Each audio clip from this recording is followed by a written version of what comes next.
കൊല്ലംകോടൊക്കെ വന്നു കഴിഞ്ഞാൽ ഫസ്റ്റ് കണ്ട ഒരു ഇടമാണ് കുടിലടം എന്ന് പറഞ്ഞിട്ടുള്ളത്. നമ്മൾ മുതലമടക്കും പിന്നെ നമ്മൾ തമിഴ്നാടൊക്കെ പോകുന്ന റോഡിന് ഹൈവേയിൽ പിടിച്ച് കഴിഞ്ഞാൽ റൈറ്റ് സൈഡിലുള്ളതാണ് ഈ കുടിലടം വരുന്നത്.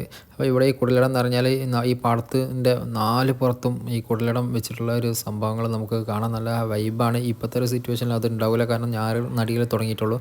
ഇവിടെ 20 രൂപയാണ് എൻട്രൻസ് വരുന്നുണ്ടോ. ഇവിടുത്തെ ഒരു ഫേമസ് ആയിട്ട് ഇപ്പോൾ നിൽക്കുന്ന നസർബാത്ത് എന്ന് പറഞ്ഞിട്ടുള്ള ആ അരിയാണ്, വയലറ്റ് കളറിൽ പർപ്പിൾ കളറുള്ള ഒരു അരിയാണ്. ഇത് കിലോന് 250 രൂപയോളം ഇതിന് വരുന്നുണ്ട്. മഹാരാഷ്ട്രയാണ് ഇതിൻ്റെ സ്വദേശം വരുന്നത് കേട്ടോ.